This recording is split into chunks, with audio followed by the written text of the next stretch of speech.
لِيَأْكُلُوا مِن ثَمَرِهِ وَمَا عَمِلَتْهُ أَيْدِيهِمْ أَفَلَا يَشْكُرُونَ لِيَأْكُلُوا مِن ثَمَرِهِ وَمَا عَمِلَتْهُ أَيْدِيهِمْ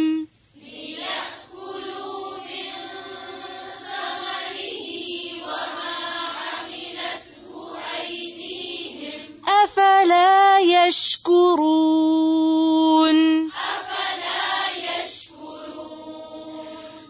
لِيَأْكُلُوا تاکہ وہ کھائیں من ثمرہ اس کے پھل سے وما حالانکہ نہیں عملتہ بنایا اسے ایدیہم ان کے ہاتھوں نے افلا کیا پھر نہیں یشکرون وہ شکر ادا کرتے. لِيَأْكُلُوا مِن ثَمَرِهِ تاکہ وہ کھائیں اس کے پھل میں سے. کس کے پھل؟ ہی کی ضمیر کدھر جا رہی؟ زمین تو مؤنث ہوتی ہے، ہاں ہونا چاہیے تھا. درخت بھی جمع ہے تو ہاں ہونا چاہیے. نخیل اور عناب دو ہیں تو ہما ہونا چاہیے. جنات بھی جمع ہے، ہاں ضمیر ہاں ہونی چاہیے مؤنث. مراد اس سے یہ سب ہے المذکور، یعنی جو بھی جس کا بھی ذکر ہوا ہے، یعنی جن جن چیزوں کا اوپر ذکر ہوا ہے یہ سب تمہارے کھانے کے لیے. لِيَأْكُلُوا مِن ثَمَرِهِ یعنی حب اور نخیل اور عناب جو ہیں ان کی پیداوار جو ہے اس میں سے کھاؤ تم. وَمَا عَمِلَتْهُ أَيْدِيهِمْ اور جو بنایا اس کو ان کے ہاتھوں نے. افلا یشکرون کیا پھر وہ شکر نہیں کریں گے. یہ ماں کا جو لفظ ہے دو معنی دے رہا ہے. ایک ماں کا معنی ہے نہیں اور ایک ماں کا معنی ہے جو بھی، بمعنی الذی. اگر ہم اس کو نہیں کے معنی میں لیں تو اس کا معنی کیا بنے گا؟ اور نہیں بنایا اس کو، یعنی ان ساری چیزوں کو، تمہاری غذاؤں کو، ایدیہم ان کے ہاتھوں نے. یعنی انسان کے ہاتھ یہ سب کچھ نہیں بناتے. انسان کیا کرتا ہے؟ زمین میں ہل چلاتا ہے، بیج ڈالتا ہے، لیکن نہ بارش برسا سکتا ہے اور نہ زمین سے یہ سارے خزانے باہر نکال سکتا ہے. آخر کیا وجہ ہے کہ اگر آپ زمین کے اندر کوئی چمڑے کا ٹکڑا یا لوہے کا ٹکڑا ڈالیں تو وہ تو کچھ بھی نہیں نکالے گا، اور ایک بیج ڈالے تو وہ اتنا کچھ نکال دیتا ہے. تو یہ کون کرنے والا ہے؟ اللہ ہی کرنے والا ہے. فرمایا تمہارے ہاتھوں نے یہ نہیں بنایا، تمہارے ہاتھوں کی پیداوار نہیں ہے، یہ اللہ کا کمال ہے. یہی دراصل نشانی ہے. ایک پانی اور ایک موسم میں طرح طرح کے پھل نکلتے ہیں جن کے طرح طرح کے فائدے ہیں. افلا یشکرون کیا پھر وہ شکر نہیں ادا کریں گے. اور کتنے لوگ ہیں جو ان نعمتوں کو پا کر پھر اللہ کے شکر گزار بنے. اور دوسرا معنی اور جو ان کے ہاتھوں نے بنایا، یعنی اللہ نے تو رو پھل سبزیاں وغیرہ دے دی ان کو، اس کے بعد ان کو جو عقل دی تو انہوں نے اس عقل کو استعمال کر کے، اپنے ہاتھ استعمال کر کے ان پھلوں سے طرح طرح کی چیزیں اور بنا لی. بہت سی ورائٹی انہوں نے اپنی غذا میں شامل کر لی. اب مثال کے طور پر آپ دیکھیے کہ اگر حبن کی بات ہے تو ایک گندم سے کیا کچھ بنتا ہے. روٹی بنتی ہے، کیک، پیسٹری اور سیریل بنتے ہیں. اور پھر آپ دیکھیے کہ حبن کا لفظ ہے نا بہت جامع ہے، صرف یہ گندم کے لیے نہیں استعمال ہوتا.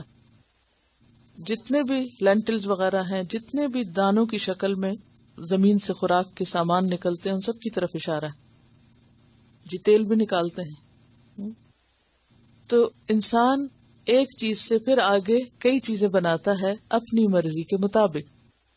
ایک تو یہ تھا کہ بنی اسرائیل کی طرح ہمیں بھی من و سلوا پکا پکایا مل جائے، پھر ہم کہتے کہ ہمیں مزید کچھ چاہیے، دال ساگ چاہیے. اور ایک یہ کہ اللہ نے ایک چیز دے دی اور ساتھ عقل دے دی، اور پھر انسان کو کہا اچھا جو چاہو اس سے آگے جتنا بھی جس رنگ شکل اور نام کا تم بنا سکتے ہو بناؤ. پھر اسی طرح آپ دیکھیے کہ کھجور سے بے شمار چیزیں بنتی، انگور سے بے شمار کھانے کی چیزیں بھی، اور پھر دوا بھی. یعنی یہ چیزیں صرف فوڈ کے طور پر نہیں بلکہ علاج کے طور پر بھی استعمال ہوتی. وہی چیزیں انسان کے لیے غذا ہیں، وہ غذا صحیح استعمال نہ کرے تو بیماری ہے، پھر اسی کے اندر انسان کے لیے علاج بھی رکھ دیا. تو یہ اللہ کی قدرت کی نشانی ہے. اسی زمین سے انسان کو نکالا، اسی سے اس کا رزق نکالا، اور اسی میں پھر انسان کو واپس لوٹایا جائے گا. تو یہ زمین الم نجعل الارض کفاتا احیاء و امواتا، اسی میں پھر مر کے انسان کو واپس ڈال دیا جاتا ہے، اور جو کچھ بھی اگتا ہے وہ واپس یہی زمین دوبارہ سمیٹ لیتی ہے. ذرا سوچئے تھوڑی دیر کے لیے کہ زمین کیا کچھ دیتی ہے اور آپ اس کو کیا لوٹاتے ہیں. زمین آپ کو کیا دیتی ہے اور آپ اس کو کیا لوٹاتے ہیں. وہ زندہ اور فائدے کی چیزیں دیتی ہے اور ہم مردہ اور استعمال اور بیکار اور بے فائدہ چیزیں واپس اس میں ڈال دیتے ہیں، اور پھر وہ ان کو دوبارہ ریسائکل کر کے زیادہ مفید بنا کے پھر دوبارہ آپ کو بہترین چیز نکال کے دیتی ہے. اس کو کہتے ہیں شکر گزاری. لیکن ہم انسان کیا کچھ لیتے ہیں اور ہم کیا دیتے ہیں. ایک ڈھنگ سے اللہ کی عبادت نہیں ہو پاتی، دل ہی نہیں چاہتا، کوئی شوق اور محبت ہی نہیں اٹھتی کہ اتنا کچھ جو لے رہے ہیں کچھ تو دیں اس کو جس کو ضرورت بھی نہیں ہے. تو اہل مکہ کو متوجہ کیا گیا، اور پھر یاد رکھیے کہ یہ صرف اہل مکہ کے لیے نہیں بلکہ سب کے لیے ہے. یہ کتاب سب انسانوں کے لیے. انسان اللہ کی معرفت کے لیے، اللہ کو پانے کے لیے طرح طرح کے معجزے چاہتا ہے کہ کوئی نشانی ہونی چاہیے تاکہ ہم اپنے رب کو پہچان سکیں.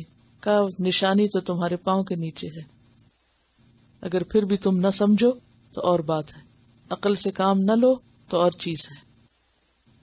اور پھر آپ دیکھیے کہ نہ صرف یہ کہ یہ پھل بلکہ من ثمرہ میں اور بھی سب چیزیں آ جاتی ہیں جو زمین کی پیداوار ہیں، جو اللہ تعالیٰ نے پیچھے سورۃ البقرہ میں اور دیگر مقامات پر فرمایا.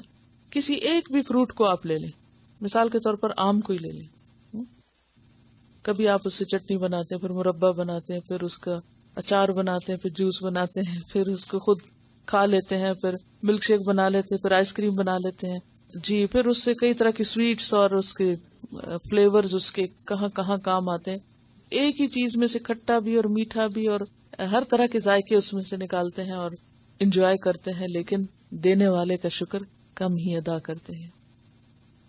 اگر اللہ تعالیٰ انسان کو عقل نہ دیتا تو ہم بھی جانوروں کی طرح صرف منہ سے گھاس توڑ توڑ کے کھا کے پیٹ بھر لیتے. تو بات یہ ہے کہ انسان اگر اپنے حال پر غور کرے کہ وہ یہ سب کچھ پا کر کیا رہا ہے اور کتنا شکر گزار ہے، اور پھر اللہ کے بھیجے ہوئے انبیاء کی قدر کتنی کرتا ہے. اور اسی وجہ سے آپ دیکھیے کہ کل کی جو آیات تھی ان میں یہ جو جملہ تھا کہ فَإِذَا هُمْ خَامِدُونَ، تو مجھے ایسے لگ رہا تھا کہ جیسے میں اس کو ایکسپریس کر ہی نہیں پائی کہ کس طرح اللہ نے اس آگ کو بجھا دیا، بندوں کو بجھا دیا. یہ کیوں کہا گیا؟ وہ سب مر گئے، ختم ہو گئے، یہ ہونا چاہیے تھا. لیکن آپ دیکھیے کہ انسان کا جو تکبر ہے، یہ سرکشی ہے یا غرور ہے یا غصہ ہے، یہ بھی تو شعلے ہیں نا. یہ سب کیا ہے؟ شعلے ہیں. ہم شعلوں کی طرح بھڑک بھڑک کے اوروں کو بھی جلاتے ہیں، خود کو بھی جلا رہے ہوتے ہیں. کبھی خود اپنے آپ میں کڑتے ہیں اور کبھی دوسروں کو ستانے کا ذریعہ بنتے ہیں.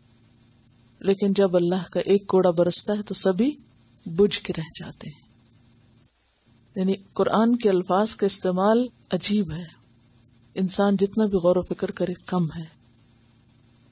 پھر فرمایا افلا یشکرون، کیا پھر بھی شکر ادا نہیں کریں گے؟ اتنا کچھ لے کر بھی، پا کر بھی